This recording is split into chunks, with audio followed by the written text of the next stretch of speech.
According to all known laws of people who have real jobs, there is no way that a person should be able to prosper by doing entertainment.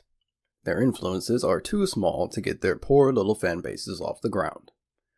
The entertainers, of course, prosper anyway, because entertainers don't care what people with real jobs think is impossible. Thank you for coming to my TED Talk.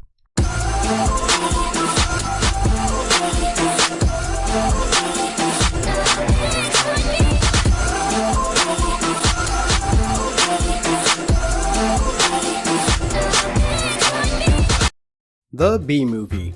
It's a meme. It's not a movie, it is a meme. It's had its buzzing moment in the meme community and then died out with some people getting some small sprinkles every now and then. If I were a meme specialist, which I am, for DreamWorks movies I'd place the B-movie under Kung Fu Panda, but above Monsters vs. Aliens. This movie, why did it exist? Who thought it was okay for a woman to grow into an intimate relationship with a bee? What sane person thought this? What sane person would agree to animating this? What sane person would agree to watch this?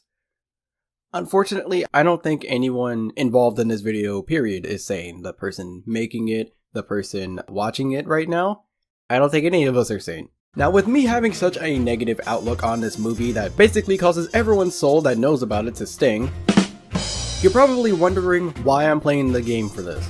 Do not act like you weren't going to want me to do this game at some point, and I know you would, because I would ask someone to do this. So now that I beat you to the punch, you'll all get to sit there and watch me review the B-movie game. Oh, by the way, you should have already noticed the drums by now.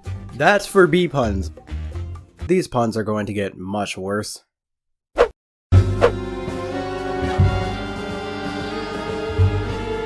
The story is essentially told through multiple flashbacks or retelling, since it's explained through a news interview with Barry B. Benson. That one doesn't get the drums, that's his actual name. I was kinda surprised by this, but at the same time, this makes sense for something like the B-movie, and honestly, it does fit within the style of the B-movie, whatever that style may be. The story is explained pretty accurately too. There's not really anything that didn't happen in the movie that's told in this game, and I won't lie, the news segments are actually pretty funny sometimes. How many spoonfuls of honey do I like in my tea? 3. Exactly. Now you'll know for next time. The concept of the B-movie would work if the bee wasn't trying to make a human his honey. If you thought that one was bad, I could have made that joke way worse than I just did. Considering that bees are actually dying at a pretty fast rate, and we don't have a pinpoint reason as to why, maybe it would have been better if this movie could have taken a more serious route, since realistically, bees kinda keep the world going. I honestly don't feel like I talked much about the story just now. Is there really anything I can add to this segment that isn't gonna end up a joke? I don't really think so.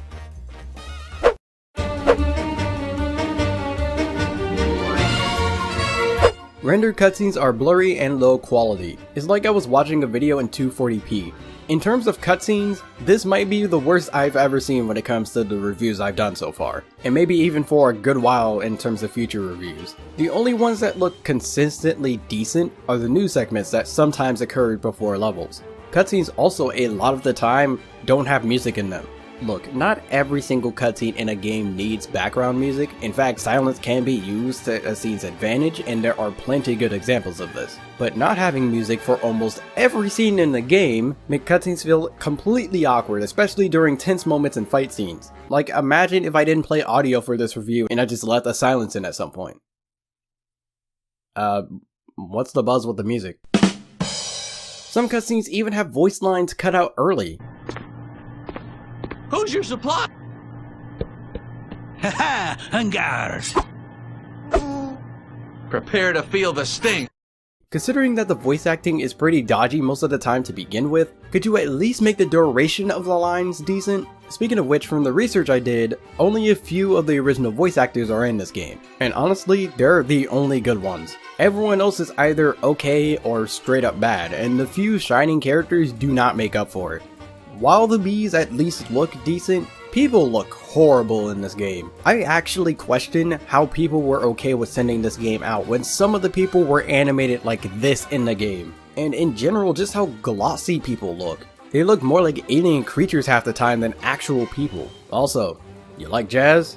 Well, there's actually a good amount of it in this game, and surprisingly, it's not that bad. Some songs definitely stand out more than the others, but it's actually a decent listen.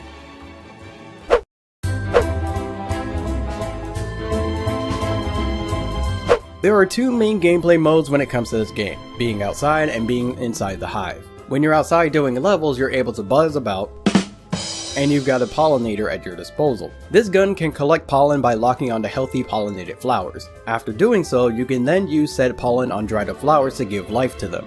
It can also fire compressed pollen, I'm guessing, even though you don't need pollen to shoot anything. Regardless of what it is, it's your offensive option against enemies you encounter. Aside from just flying in the air, you're able to dash forward for a boost of speed or roll to the side. If you do get overwhelmed or have to deal with rain, which you often will, you also have bee reflexes. You probably expected drums for that, but no, that's actually what it's called. Bee reflexes slows down time so you can avoid attacks and rain better.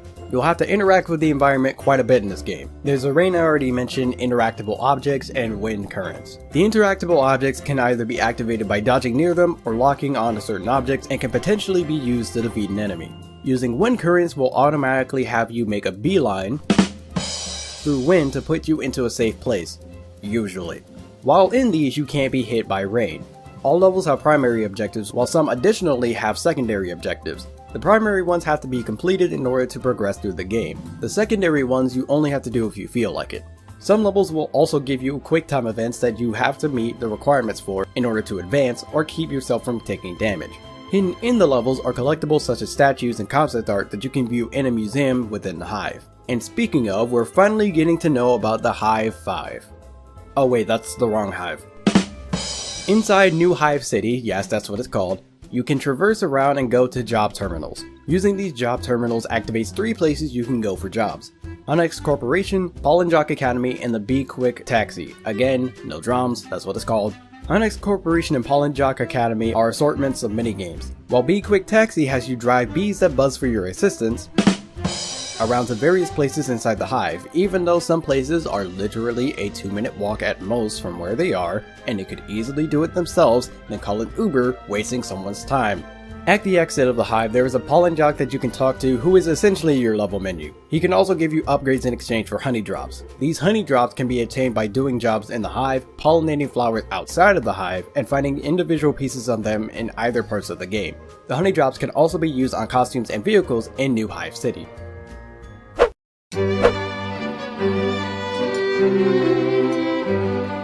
There's a decent amount of stuff you can purchase in this game with honey drops. That's literally it, and I'm being generous. That's the one thing that is the bee's knees about this game, and that's the only drum for this whole segment.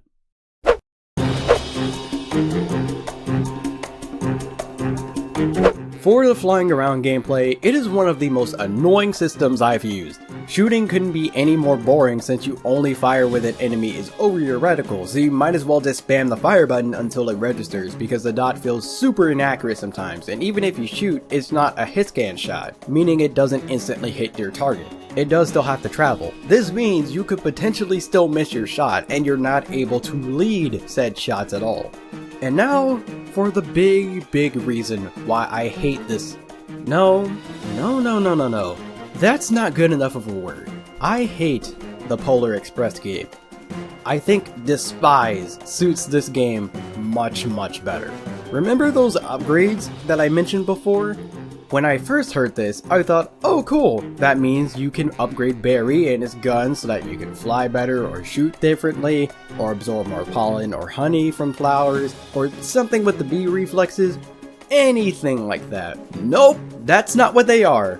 These upgrades are flight passes. You need these in order to access levels of the game, and you have to purchase them with honey drops that you collect, meaning they do nothing but pad out the game. Plus, there are some minigames in an arcade you can only play after doing certain levels, but you can only get to said levels after getting these passes. So instead of just buying the minigames separately and avoiding the middleman step, which could have worked perfectly fine, you have to buy these upgrades first, and then beat said levels. It's not even that hard getting honey drops. In fact, as a whole, this game is stupidly easy, even with how annoying it is to shoot at things. Some levels are literally just a swarm of easy quicktime events, which takes almost no effort to do and are just time consuming since some segments for quicktime events are the same exact pattern each time. This game is made even easier since you automatically regenerate your health from the beginning of the game. This isn't an upgrade you get at any point, you start out like this. The big problem though, is that just completing levels will never get you the amount of honey drops you need, which means you'll have to do the jobs to help you out with getting the extra honey drops. However, all of the jobs and their variations are boring and repetitive minigames, so now the jobs feel like they do nothing but pad out the game. And then there's the secondary objectives. Remember when I said you only have to do those if you felt like it? That's because they don't do anything for you. Completing these objectives get you no bonuses, no collectibles, no honey, nothing. The only ones that give you even remotely something is anything that asks you to pollinate flowers, which is more than likely something you'll do anyways, but for anything else, you don't get anything for doing it. Let's take a look at the very first game I reviewed on this channel, Over the Hedge. While I don't 100% like how they did their reward system for secondary objectives in that game, there was at least a reward system. There was an incentive to completing these secondary objectives. Here, there is nothing. They'll only be keeping you from progressing if you don't know this. But wait, there's more to this! I don't know if it's just my luck. Danganronpa fans will appreciate that one. Anyways, I don't know if it's just me, but I actually did get enough currency for all the flight passes needed before I even got halfway through the game. Now, I know what you're thinking. You probably just did the jobs and moved on. No. The reason why I got the final pass so soon was because of how this game works when you leave levels. If you leave a level before completing it, you keep everything you got, collectibles and honey drops.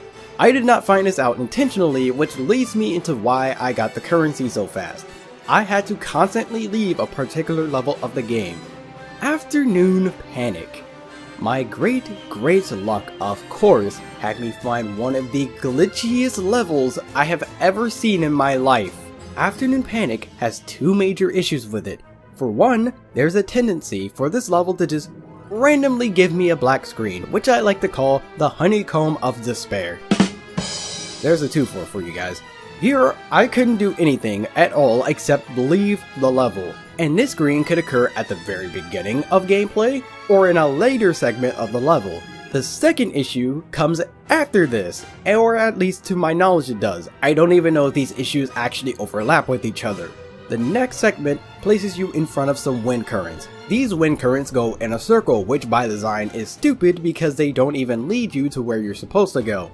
But every time I use them, they either sent Barry into an infinite loop with his body nowhere to be found, or he would get stuck between a bench and the wind current, causing me to not be able to move. And every time either one of these issues occurred, I had to restart the entire level, and due to how often these happened, I was stuck on this level for half an hour. The worst part is, this level is a dream, so it doesn't even affect anything in the story. I spent 30 minutes doing basically nothing but getting a headache.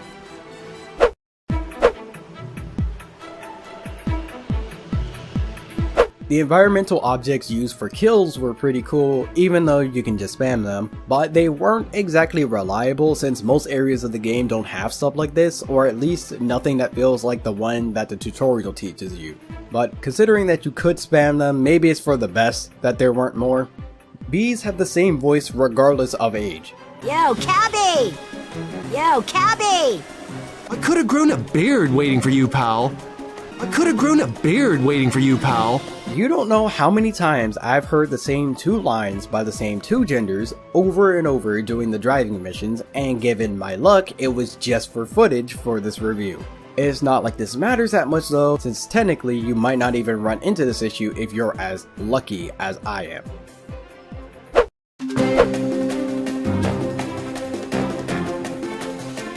I managed to find a game I hate more than the Polar Express game.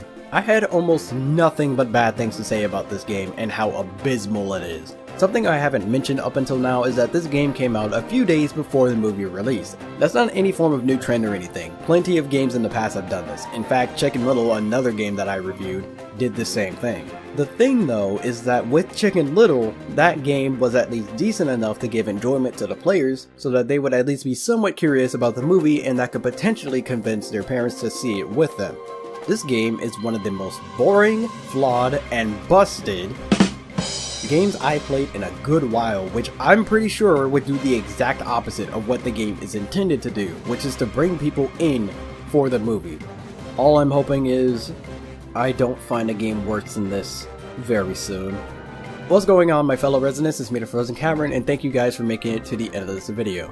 Goodness, I don't like this game at all. I'm glad that I got it out of the way early, that way I don't have to go over it in the future. I got the headache out of the way, but that's not going to excuse any other headaches that will come into the future. Unfortunately, there's not really much else that I can say, aside that I just hate this game. But there is one thing that you guys probably haven't realized up until this point. This video was not my April Fool's video. If you think you have me down, trust me, you don't.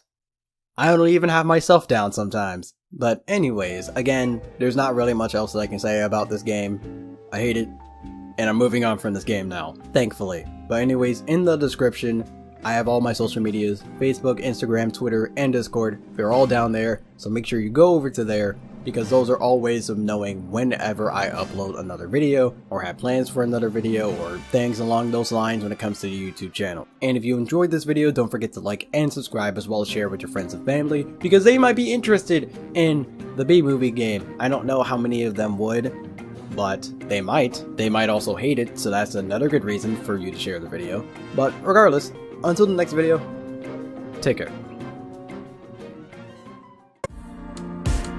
I want you for a